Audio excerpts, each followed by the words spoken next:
Hola, en este video vamos a estudiar el tema de sincronización de procesos y las herramientas de las que dispone el sistema operativo y los programadores para garantizar dicha sincronización. También vamos a ver algunos de los algoritmos históricos o típicos que se utilizan para estudiar este problema como tal. Entonces, lo que vamos a ver es primero una pequeña introducción, luego lo que se llama el problema de la sección crítica.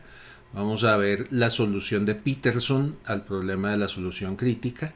¿Qué herramientas por hardware poseen, pues digamos en este caso, los computadores para lograr la sincronización? Luego vamos a ver los métodos que se emplean por software, que son los cerrojos mutex, los semáforos y los monitores. Y vamos a ver finalmente algunos de los problemas clásicos, como les comentaba. Vamos a ver el del buffer limitado, el de los lectores y escritores, y este se llama el problema de los fumadores, pero renombrado como problema de los carros de carrera. Muy bien, comencemos entonces. Para introducir el tema, miremos entonces lo que se llama el problema del buffer limitado. En este problema tenemos un proceso productor y tenemos un proceso consumidor. El proceso productor produce un dato, lo mete al buffer y luego el proceso consumidor saca el dato del buffer y lo aprovecha.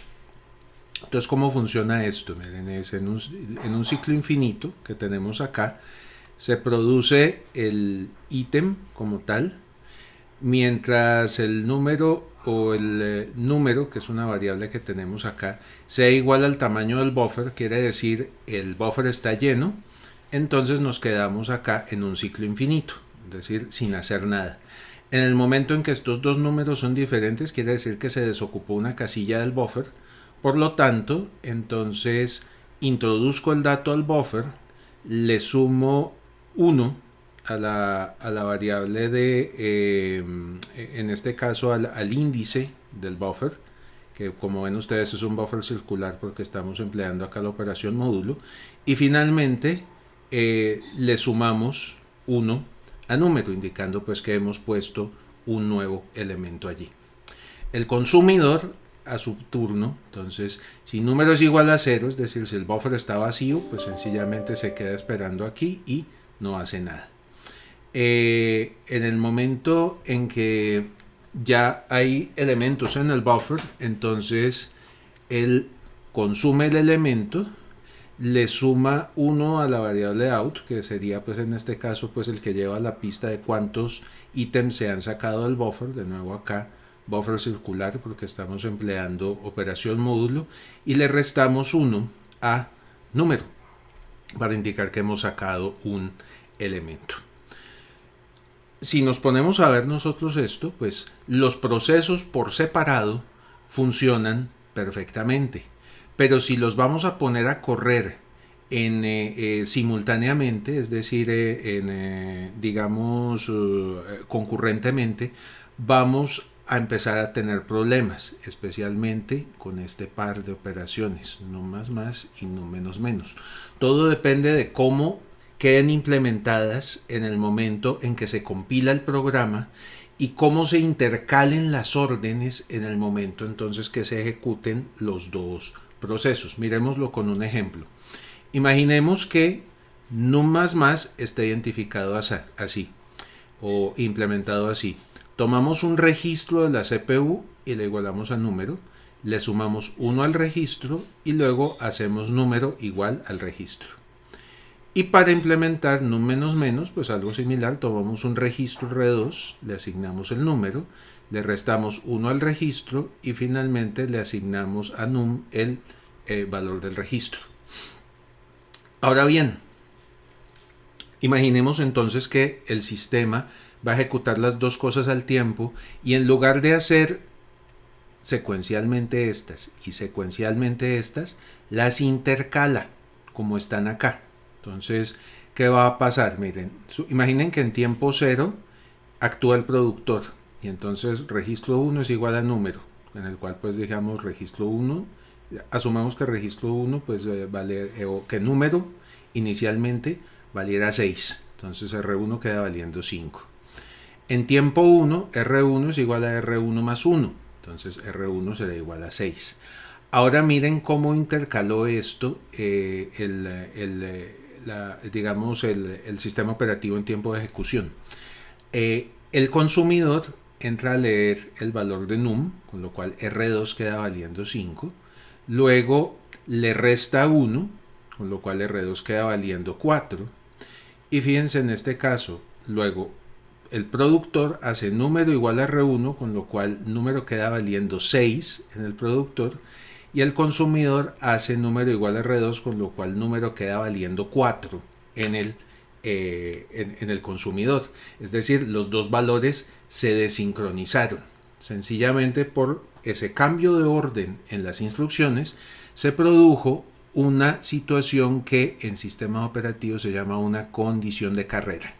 Es decir, dos programas tratan de acceder a una sección crítica al mismo tiempo, modificando variables y obteniendo, pues en este caso, resultados inconsistentes. Allí entonces, pues venimos a ver lo que se llama el problema de la sección crítica. Ahí entonces tenemos varios procesos que se están ejecutando, pues digamos, indefinidamente, donde existe una sección crítica, que es la sección, digamos, donde se podrían producir esas condiciones de carrera. Entonces, antes de la sección crítica siempre tenemos una sección de entrada que alista las cosas para entrar allí, y luego una sección de salida que permite, digamos, hacer limpieza y permitir que otros procesos puedan ingresar a sus secciones críticas. El problema de la sección crítica tiene estas tres condiciones que vamos a ver. Una es exclusión mutua, quiere decir que solamente uno de los procesos que esté tratando de acceder a la sección crítica al tiempo puede hacerlo, el resto tiene que esperar. La otra condición se llama progreso. Entonces, si varios procesos están queriendo entrar a la sección crítica, esos procesos tienen que decidir cuál de ellos entra, y esa decisión no se puede posponer indefinidamente. Es decir, tiene que tomarse la decisión para que todos los programas puedan finalmente progresar. Y el último principio se llama espera acotada, en el sentido de que debemos, cuando un proceso está esperando para entrar a su sección crítica, no puede esperar para siempre. Es decir, si lleva algún tiempo esperando o demás, tiene que garantizársele de alguna manera que vaya a entrar en algún momento cercano. Las condiciones de carrera se pueden presentar tanto en programas de usuario como en programas del kernel. Es decir, imagínense ustedes, por ejemplo, un kernel que fuera sujeto a condiciones de carrera en el cual dos procesos se fueran a crear al mismo tiempo mediante la orden o el system call fork. Entonces, fíjense, si existiera condición de carrera, pues digamos los dos forks solicitarían un process ID al mismo tiempo, y el siguiente process ID que hay es el 2615. Entonces fíjense, tendríamos 2615 por este lado y 2615 por este otro lado. Tendríamos dos PCBs con el mismo identificador de proceso, lo cual no se puede permitir porque, pues imagínense, dos procesos con el mismo identificador sería el caos dentro del sistema operativo. Entonces, dentro de las rutinas del sistema también tenemos que garantizar que las condiciones de carrera no ocurran. Bueno, ¿cómo solucionamos ese problema de la solución crítica? Miren, si el computador tuviera un solo procesador y un solo núcleo, nosotros podríamos inhibir las interrupciones al modificar variables compartidas. De esa manera garantizamos que al irse a modificar esa variable compartida, nadie va a interrumpir al procesador. Lo que pasa es que ya tenemos muy pocos sistemas que utilizan un solo procesador. Lo normal es que tengamos múltiples procesadores, múltiples núcleos. En este caso, inhibir las interrupciones no es factible porque pararíamos todo el sistema como tal. Si el kernel es no preventivo o no preemptive, entonces pues no habría ningún problema, porque como no podemos sacar a un proceso del procesador, estaríamos libres de condiciones de carrera. Sin embargo, como la mayoría de los kernels actuales son kernels preemptive o preventivos, tenemos el problema. Entonces, vamos a ver cómo se puede hacer. Una solución posible es lo que se llama la solución de Peterson, que está, pues digamos, es una solución clásica que está restringida a dos procesos que están constantemente alternando su ejecución entre las secciones crítica y remanente. Entonces, miren acá cómo funciona la cuestión. Estamos en un ciclo infinito. Entonces, ponemos este flag sencillamente pues que corresponde al proceso SUI en verdadero. Luego entonces le asignamos el turno al otro proceso como tal y nos quedamos acá esperando. ¿Esperando a qué? A que el otro proceso como tal ponga su flag en falso. Es decir, el otro proceso de pronto va a entrar a su sección crítica, va a poner el flag en falso y en ese momento este se desbloquea. Fíjense que y en el momento en que ya ejecutamos el remanente del programa, el flag se va a volver verdadero, el turno pues va a corresponder digamos al otro proceso como tal y él se va a quedar esperando otra vez. Entonces miremos que ahí tienen estricta alternancia como tal, es decir, se cumplen las tres condiciones. Primero, solamente un proceso puede entrar a la sección crítica al mismo tiempo, por la manera como se fijan estas variables. Segundo, cada proceso, digamos, le autoriza al otro a ingresar a la sección crítica, entonces pues digamos que en ese momento tendríamos progreso. Y tercero, la espera es también está acotada en el sentido de que una vez que un proceso termina la sección crítica, esta sección crítica no es infinita, inmediatamente le da permiso al otro proceso. ¿Qué problema tiene la solución de Peterson en procesadores modernos? El mismo problema que nos ocurrió acá al principio del video, es decir, que se reorganicen las instrucciones. Fíjense que las instrucciones tendrían que organizarse de tal manera que esta y esta se ejecutaran juntas y esta se ejecutaran juntas. ¿Qué pasó acá? En el momento de hacer la ejecución, el programador de instrucciones del sistema operativo las separó, con lo cual, entonces, turno se hace 1 acá, luego turno se hace 0, flag 1 es igual a verdadero y este entra a la sección crítica. Y aquí este hace flag 0 igual a verdadero y los dos están en la sección crítica. Entonces, por lo tanto, la solución de Peterson para sistemas modernos no nos sirve. Sencillamente pues por este riesgo de reorganización que tenemos. ¿Cómo se logra entonces en sistemas operativos modernos la sincronización?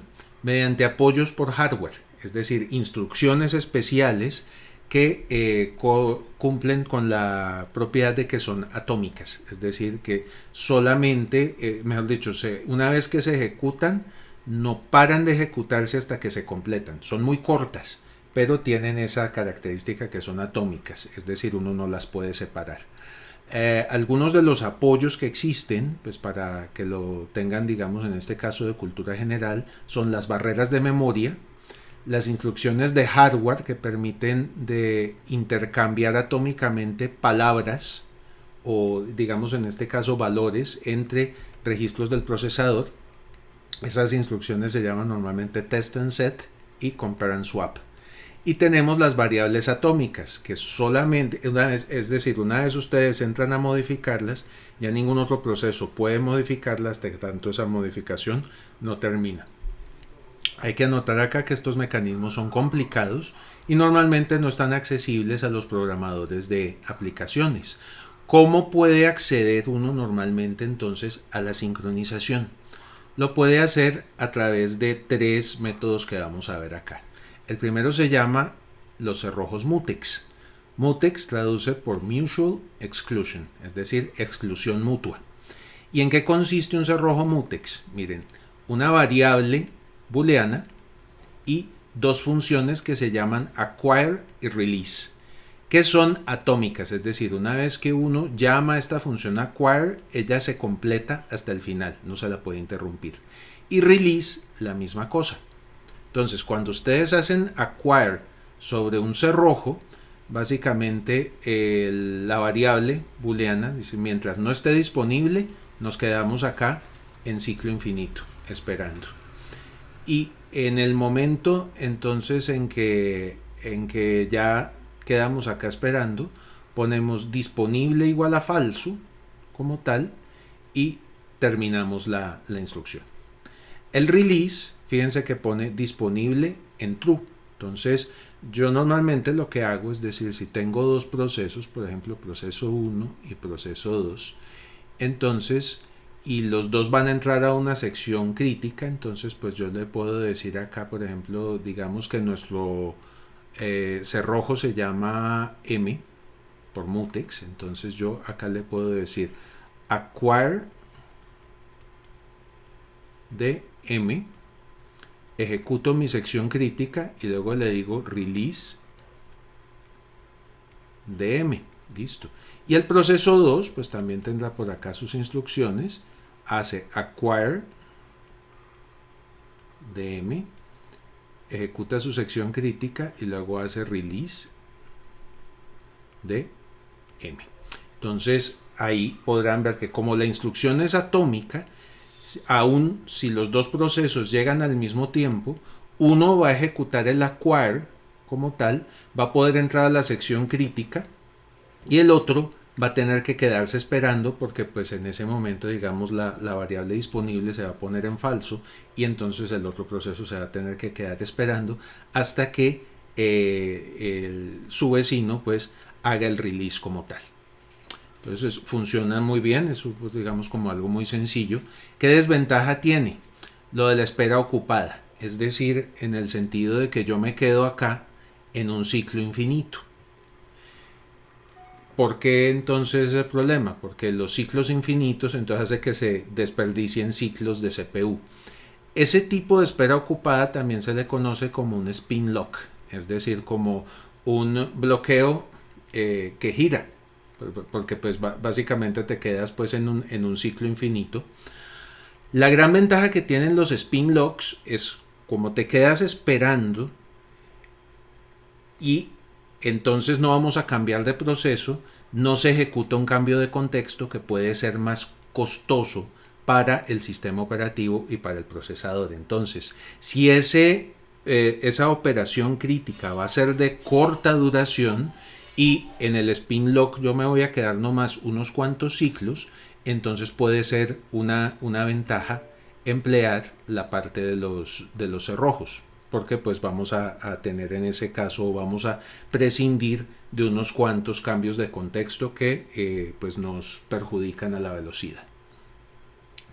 Bueno, los mutex entonces funcionan con variables booleanas.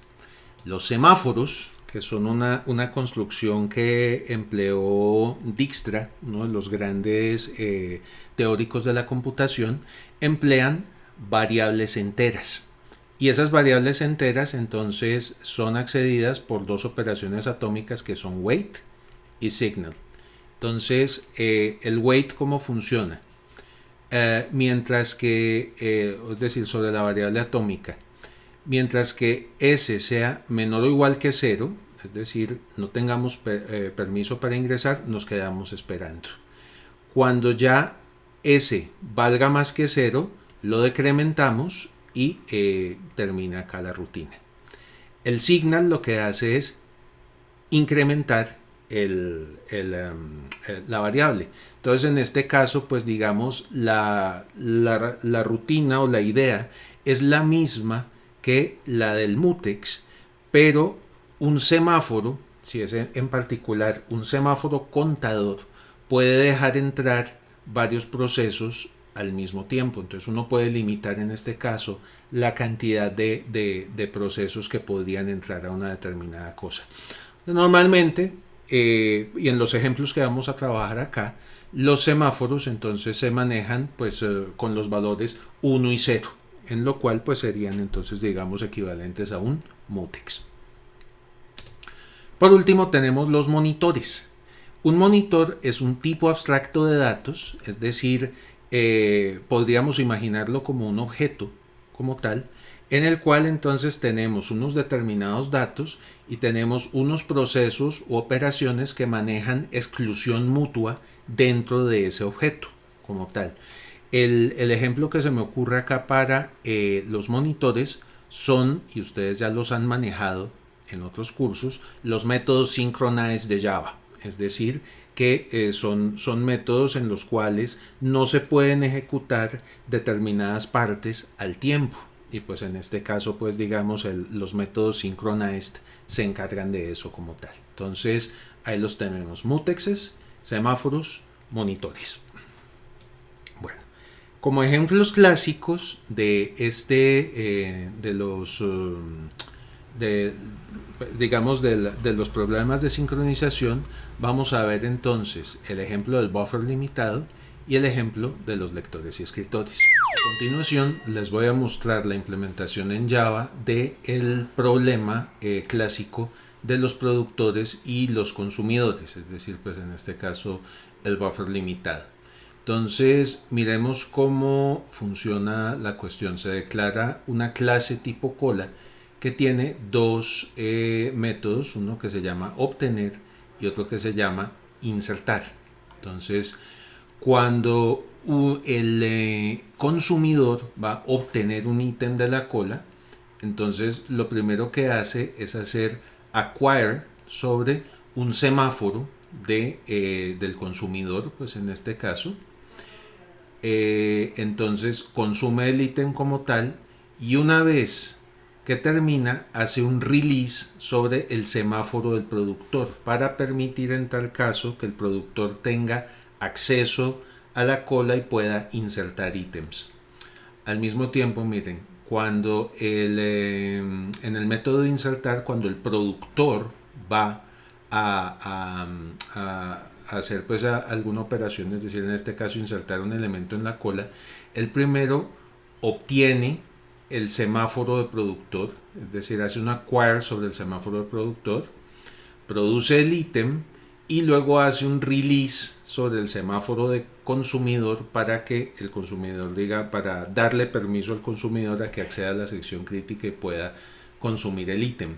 Entonces ahí pueden darse cuenta, ellos dos se turnan utilizando los semáforos. ¿Cómo se garantiza en tal caso que el productor se ejecute de primero? Esta de acá es la instrucción clave. Si ustedes se fijan, el semáforo productor se crea con un permiso, mientras que el semáforo consumidor se crea con 0 permisos. De esa manera entonces se garantiza que insertar, o es decir, el proceso del productor se ejecuta primero. Acá ya podemos ver en la clase productor, pues sencillamente el productor lo que hace es insertar 5 ítems en la cola y el consumidor lo que hace es obtener 5 ítems de la cola. Y finalmente, pues lo que hacemos es crear dos hilos, el hilo consumidor, el hilo productor. En el momento en que nosotros corremos este programa, fíjense que ellos en estricto orden comienzan a producir los ítems y empiezan a consumir los ítems como tal. Yo les voy a dejar el código fuente de esto pues para que lo puedan ver y para que lo puedan estudiar y de pronto modificar en tal caso. Pero de esta manera entonces se implementa en Java lo que sería el problema del productor y del consumidor. Ok, vamos a ver ahora en Java la implementación del problema de los lectores y los escritores. En este caso tenemos entonces varios hilos que van a tratar de estar leyendo sobre un determinado buffer o alguna cosa, un determinado registro, y hay otros procesos que van a tratar de estar escribiendo. Entonces, ¿cómo funciona? Fíjense que se inicializa un semáforo que se llama cerrojo de lectura con un permiso y un cerrojo de escritura con un solo permiso. Entonces, en la clase de lectura, lo primero que hacemos es hacer un acquire sobre el cerrojo de lectura, aumentamos el número de lectores.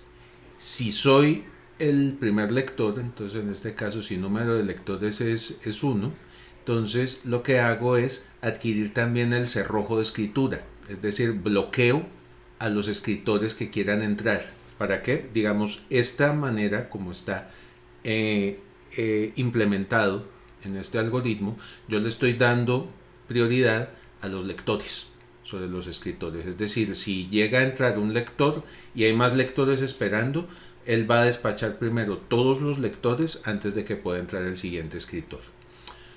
Bueno, una vez que sale de la sección crítica, entonces libero el cerrojo de lectura, es decir, indicando que salí.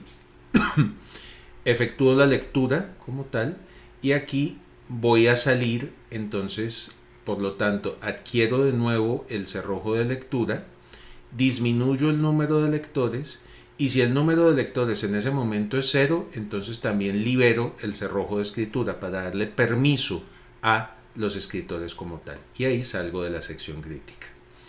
Fíjense que en contraste el proceso de escribir es mucho más sencillo.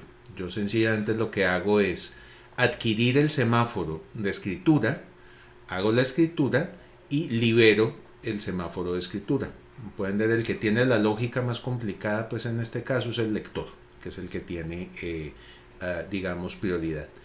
Y acá entonces lo que se hace es crear en la función main los diferentes hilos. Pueden ver acá ustedes que hay 2 hilos lectores, 2 hilos escritores y luego se los inicia como tal. Entonces si nosotros ejecutamos este programa, observen que en este caso ingresó primero el escritor, luego los 2 lectores y por último el último escritor.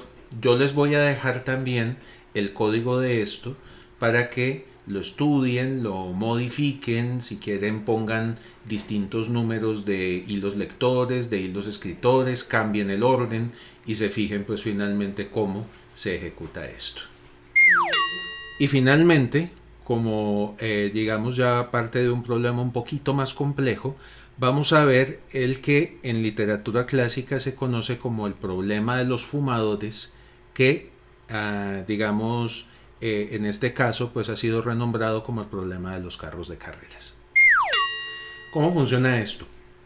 Hay una pista de carreras, hay un área de pits o área de servicio y hay 4 carros que están dando vueltas a la pista.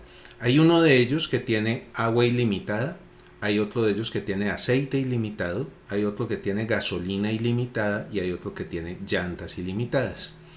Y existe un jefe de taller que de vez en cuando pone en el área de servicio 3 insumos. Entonces, por ejemplo, digamos que pone llantas, gasolina y aceite. En ese momento solamente podría entrar al área de servicio el carro que tiene agua ilimitada, porque si entrara cualquier otro de los carros se quedaría sin uno de los insumos y no podría seguir, digamos, corriendo en la pista. Entonces, ¿cómo funciona el asunto? El jefe de insumos pone los 3 insumos, el carro que necesita esos insumos entra, toma los insumos y luego sale a la pista a dar unas cuantas vueltas hasta que regresa a pits para volver a pedir, digamos, el insumo. Entonces, ¿cómo se arregla eso? Pues en este caso hay un semáforo que controla el acceso al área de insumos, un semáforo que despierta o avisa al carro que tiene agua ilimitada, que tiene que le pusieron los 3 insumos o los otros 3 insumos que necesita, un semáforo que avisa al carro que tiene aceite ilimitado, un semáforo que avisa al carro que tiene gasolina ilimitada y un semáforo que avisa al carro que tiene llantas ilimitadas. Entonces los carros se instancian como objetos, está el jefe de insumos, se crean los semáforos, son todos semáforos binarios que solamente van a poder contener 1 o 0 como tal. Luego se crean entonces el jefe y los distintos carros, están acá. Y finalmente Los semáforos de los carros se les quitan todos los permisos, se ponen en cero, de tal manera que no puedan acceder al área de servicio. Lo único que va a poder acceder al área del servicio en un inicio es el jefe de insumos. Entonces ya se inician los 4 hilos. Veamos a ver cómo funciona el jefe de insumos. Listo, miren. El jefe de insumos funciona de la siguiente manera. Sencillamente tiene acceso a los semáforos de los 4 carros y al semáforo del área de insumos. Entonces, cuando ya el hilo está corriendo, y aquí lo vemos, él lo primero que hace es adquirir el semáforo del área de insumos para poder entrar, es decir, asegurarse de que no haya carros. Y luego, al azar, entonces pone 3 elementos en el área de servicio. Es decir, acá seleccionamos un número del 0 al 3, en cuyo caso, si el número es 0, se pone aceite, gasolina y llantas en el área de insumos. Y lo que hago es avisar al carro que tiene agua ilimitada para que entre al área de insumos. Si sale un 1, entonces se pone agua, gasolina y llantas. ¿A cuál carro se avisa? Al carro que tiene aceite ilimitado. Luego, si sale 2, entonces pongo agua, aceite y llantas. ¿A cuál carro se le avisa? El que tiene gasolina ilimitada. Y finalmente, si el si sale un 3, se pone agua, aceite y gasolina, con lo cual entonces se le estaría avisando al carro que tiene llantas ilimitadas. Entonces, listo. Esa sería, digamos, la manera como funciona el jefe de insumos. Veamos ahora cómo funciona cada carro. Cada carro entonces lo que hace es, mientras está corriendo, entonces llega a pits y hace un acquire sobre el semáforo de, digamos, pues en este caso del insumo específico pues que está esperando. Por ejemplo, si es el carro que tiene agua ilimitada, pues entonces acá haría un acquire sobre el semáforo de agua. Listo. Una vez que el jefe de taller le dé permiso, entonces él puede agarrar acá y decir, tengo los insumos, se espera un tiempito aleatorio y luego, cuando ya el carro ha tenido el servicio, avisa al jefe de taller que va a salir y le dice, listo, salí de pits y estoy corriendo en pista. Se espera un tiempito aleatorio y vuelve a correr. Entonces esa es la manera como funciona. Si ustedes ya corren este código así como está, entonces van a ver los carritos entrando pues al área de servicios y demás, acá toda la secuencia. Ven, por ejemplo, acá digamos el primer carro que se instanció fue el que tiene aceite ilimitado, llegó a los pits y está esperando.